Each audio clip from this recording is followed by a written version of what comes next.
Welcome to RB's Vinyl Corner, and thank you for tuning in on one of my videos. If this is the first time you visited my channel or watched one of my videos, I hope you like what you see, and if you do, please subscribe to my channel, press the notification bell down below so that you will never have to miss any other of my videos again. Also, let me take a minute to promote my Instagram page. I have a wonderful Instagram page where I post almost daily stuff that I'm listening to, and I try to be a little bit artistic with it by literally transferring myself into album artwork covers and that stuff, and it's really fun to do. And if you haven't done so, please check it out, and if you like what I'm doing over there, be one of my followers.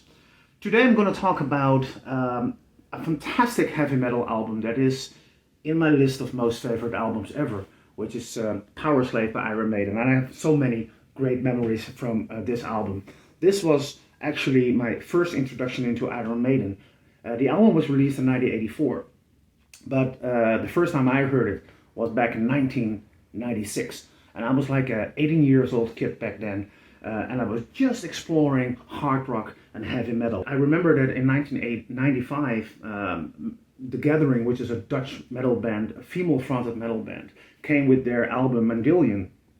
They were playing one of those songs on the radio, which was Strange Machines.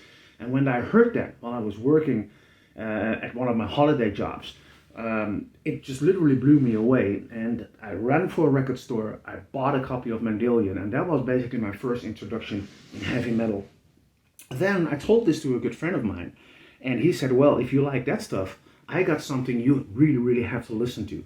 And he gave me a copy of Powerslave on CD from Iron Maiden, and I took it with me home, and I put it on in my CD player, put the headphones on, and it opened with Aces High. And when I heard that introduction, it really blew me up my socks. And then when I heard the vocals, the insanely great vocals of Bruce Dickinson, well, it is that my jaw could not drop any further, because otherwise it would probably have done so.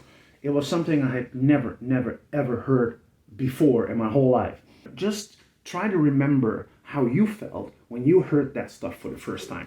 It was jaw-dropping, it was eye-opening, and it was like it changed my whole life. Aces High was, at the moment that I heard that song, I already knew I needed to have everything Iron Maiden ever did in their whole career up to that point.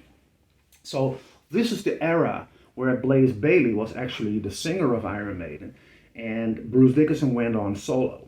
And back in that day, I think Virus, I'm talking about 1996, and Virus was basically their latest single. I went to the record store, CD stores back in the day, right after I heard the Powerslave album. And I went there and I was looking for the latest Iron Maiden release. And the only one they had at that point was The Best of the Beast. And that was a compilation album, which was a career-spanning compilation up to that point, up till the latest release of Virus. And they had two versions of that. They had a single disc and a double disc version. And of course, I went for the double disc version, because that was like, you know, I think I'm not just going to go for this because I wanted to digest as much Iron Maiden as I could. But it all started with this great album, which is called Powerslave. And I have the wonderful vinyl version here.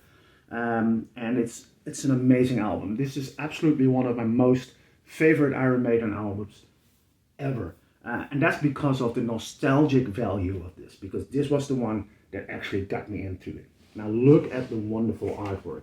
This is just amazing stuff. And Iron Maiden is very well known for their wonderful artwork. But this is like with the pyramids, it's very mystical.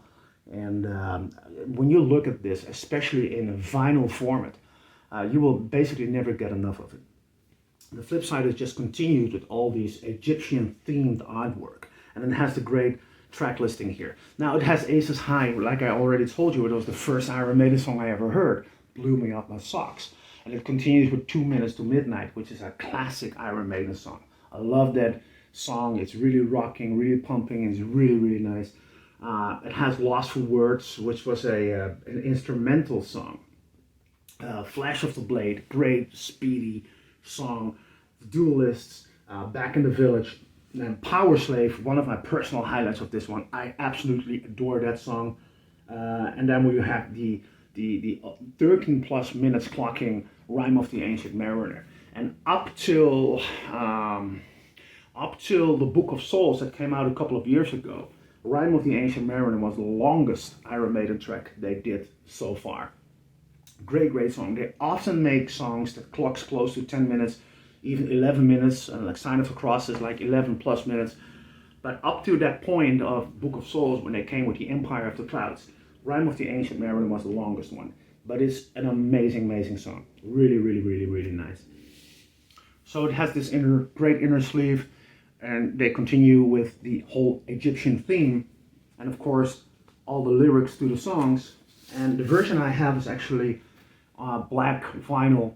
This is the repress that they came up with a couple of years ago.